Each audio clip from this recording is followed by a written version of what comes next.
Alan, boa noite. O time do Guarani perdeu oportunidades, criou, mas não converteu em gols. Independente disso, como conciliar essa necessidade de tempo para treinar e melhorar ainda mais a produção no gramado com a ansiedade da torcida por resultados e qualidade? Boa noite. Eu acho que nós temos que manter o equilíbrio. Essa ansiedade não é só do torcedor, é de nós também que trabalhamos no dia a dia. A gente lamenta pelo resultado, mas por outro lado a gente vê que a equipe vem numa crescente, vem criando oportunidades, vem buscando gol, independente do adversário. E por detalhes hoje nós não conseguimos a vitória, né? Bola na trave, chances perdidas, procurando tomar a iniciativa do jogo do início ao fim. Mas, infelizmente, tem coisas que no futebol são um pouco difíceis de explicar. Mas é procurar trabalhar, continuar trabalhando, continuar acreditando no que está sendo feito. Hoje fazem 35 dias de trabalho que nós estamos à frente aqui do Guarani e eu tenho convicção de que as coisas vão ser transformadas, o desempenho vai ser transformado em resultado, assim como a gente já fez em outros jogos e que, por detalhes, hoje não conseguiu sair com os 3 pontos. Carlos Rodrigues, Rádio Central. Alan, boa noite. Hoje o Guarani tropeça em casa mais uma vez e um resultado que com certeza tem que ser muito lamentado. Eu queria saber por que seu time não conseguiu aproveitar a fragilidade do adversário para conquistar esses 3 pontos. E se me permite mais uma dúvida, se você pudesse responder por que da saída do Rodrigo Andrade, que no momento parecia ser o melhor jogador em campo e, pelo menos pelo que pareceu pra gente, não saiu com um problema físico, né? Saiu até correndo normalmente, porque essa opção de tirar o Rodrigo e manter o Índio e, acima de tudo, também colocar o Bruno Silva. Então a impressão de vocês foi errada, né? Às vezes a gente dentro do campo ali tem mais informações do que vocês fora.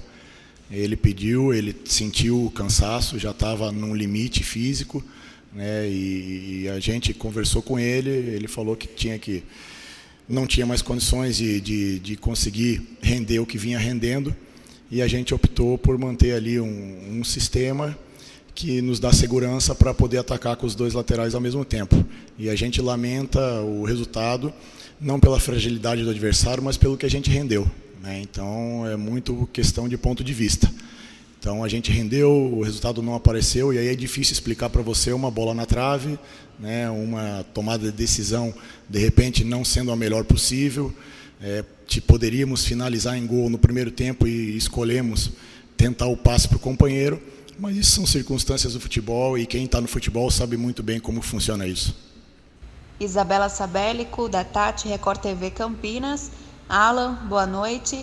O Guarani finalizou quase 3 vezes mais do que o São Bento. Faltou confiança por parte dos jogadores para matar o jogo?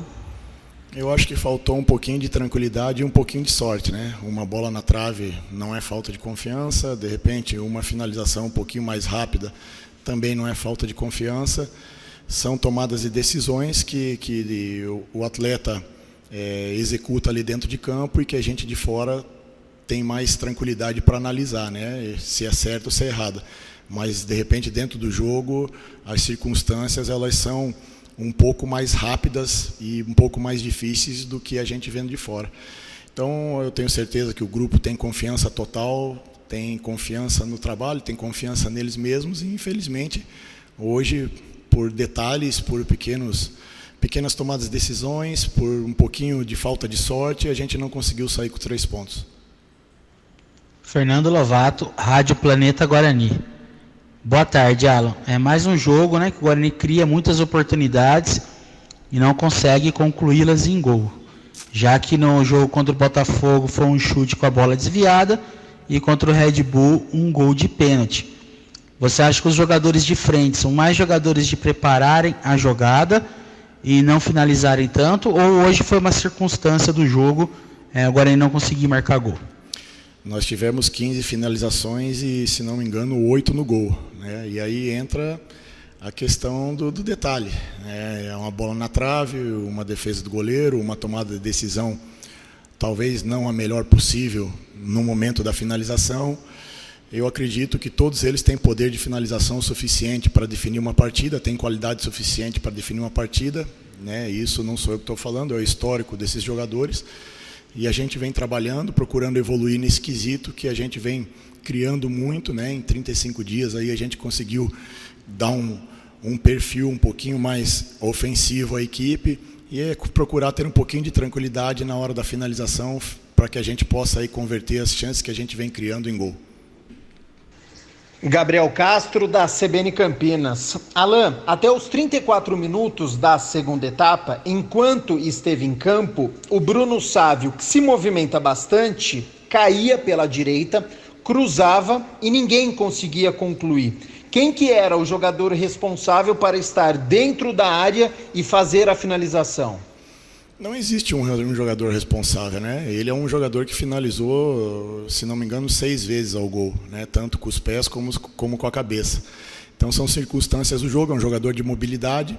A gente procura preencher a área com os extremos, com a chegada de um volante, tanto que o Índio conseguiu cabecear não em direção ao gol, mas conseguiu finalizar em alguns momentos.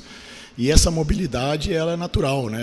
Muitas vezes é o adversário que te faz ter esse tipo de jogada, mas ele teve oportunidades no primeiro tempo, bem posicionado, teve oportunidades no segundo tempo, por infelicidade, né, por um pouquinho de falta de sorte, não conseguiu converter em gol a finalização dele de frente para a área, né, uma jogada muito bonita, que nós poderíamos estar falando aqui dos 3 pontos, mas temos que dar confiança, dar tranquilidade, manter o trabalho, procurar evoluir a cada treino, a cada dia, e eu tenho convicção de que as coisas, como estão acontecendo, vão acontecer ainda mais com o resultado positivo, que é o que a gente procura em todo jogo, independente do adversário. Pois não, Washington Melo, Canal Esportes Online. Alan, no jogo contra o Red Bull, o Júlio César entrou pelo lado direito e rendeu muito bem. Já no jogo de hoje, você o colocou lá no lado esquerdo, onde ele ficou meio que encaixotado lá com o lateral da equipe do São Bento. Essa mudança, né, de posição, ou seja, ele saindo da direita e jogando lá pelo lado esquerdo, você acha que surtiu o efeito desejado ou foi um equívoco? Não, ele é um jogador que joga dos dois lados e tem preferência por jogar com o pé trocado, por ter um poder de finalização, de ser quase um meia que joga pelo lado do campo. Criamos algumas chances com essa bola invertida dele, por pouco ele não conseguiu concretizar em gol 2 ou 3 finalizações que ele teve com a perna direita. Então essa versatilidade ela é importante e a gente precisava de um jogador com uma finalização de média distância e, como eu falei, se a gente analisar as situações do jogo, ele teve possibilidade de finalizar. Infelizmente a bola passou muito perto, em outros momentos ele serviu bem o Pablo, que é um jogador que procura sempre jogar com o pé direito, e não conseguimos converter em gol, né? Então quando a gente não consegue a vitória, algumas coisas, de repente, a gente tem que explicar um pouquinho mais, mas faz parte do futebol, e eu tenho convicção de que tanto de um lado como do outro, ele é um atleta que vai render e vem rendendo muito bem, como rendeu hoje, né? E aí entra também um pouco da preferência. Eu conversei com ele me passou que prefere jogar com o pé trocado justamente por essa característica que a gente já conhece há muito tempo, desde a época do Atlético Goianiense.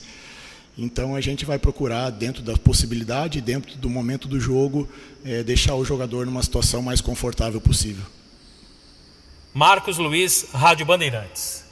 Alan, o Guarani criou várias oportunidades, não conseguiu concluí-las e amarga aí um resultado de empate dentro de casa. Quais os reflexos desta partida e deste 1 ponto apenas conquistado diante de uma equipe que é bem frágil na competição, e aproveitando também a sua opinião sobre a situação do Campeonato Paulista, o que é que você está pensando, o que é que você imagina para a sequência da competição em relação a todo esse problema envolvendo o Ministério Público, Federação e o governo do Estado? O reflexo é que a gente possa tirar o lado mais positivo possível do jogo de hoje, né? Independente da opinião nossa de fragilidade do adversário, nós tivemos um rendimento muito acima das outras partidas que nós jogamos, mesmo com a vitória diante do Botafogo e propriamente com o empate aqui diante do Red Bull. Hoje nós criamos muito, tivemos a possibilidade de vencer a partida, bola na trave, não tem como você explicar, e situações de tomada de decisão, como eu falei em outras respostas, a gente vai procurar conversar com os atletas, vai procurar trabalhar esse tipo de jogada, né, que próximo da área, de repente a melhor opção é a mais simples, e em alguns momentos a gente optou por uma tomada de decisão mais difícil, mas são circunstâncias do jogo, são circunstâncias que o adversário também nos propôs, né, vindo com uma proposta muito clara de se defender, e então a gente tem que respeitar e saber tirar proveito do melhor possível daquilo que aconteceu hoje. Em relação à sequência do campeonato, também nós vamos procurar utilizar essa parada para deixar os jogadores num nível, dentre todas as vertentes, o mais homogêneo possível, né? Alguns jogadores aí ainda necessitam de um trabalho um pouquinho maior na questão física, esperando aí a chegada e a possibilidade de contar com outros jogadores que já estão treinando, mas não têm a disponibilidade em questão de documentação. E a hora que a gente voltar com o mesmo ânimo, voltar com a mesma confiança, voltar com o mesmo ímpeto que a gente teve aí em quase todo o campeonato. Regis Melo, Globoesporte.com. Alan, eu queria que você comentasse um pouquinho de como que o Regis vai se encaixar nessa equipe, nesse seu meio campo, e como que você vê essa situação do Davó, que já está aí desde o começo do Campeonato Paulista, é um jogador que está treinando com a equipe e você ainda não está podendo utilizar por causa de um entrave jurídico, né? O Davó, a gente tem confiança no que a diretoria, no departamento jurídico vem fazendo, né? Uma questão que foge um pouco da nossa alçada. A gente espera contar com ele o mais rápido possível, que é um jogador que tem uma qualidade, uma característica que pode acrescentar muito ao nosso grupo. E o Regis, pela qualidade dele, ele se adapta em qualquer sistema, né? Em qualquer maneira de jogar. É um jogador que é um articulador, é um jogador que tem um passe refinado, que tem uma chegada dentro da área para conclusão, né? Tanto dentro da área como de média distância. Também é responsável, ou foi responsável na maioria das equipes que passou pela bola parada. Então a gente vai procurar aí deixar ele o mais rápido possível disponível na questão física, na questão técnica e também no entendimento da nossa maneira de jogar. Mas eu tenho certeza que ao natural ele vai se encaixar e vai nos ajudar muito.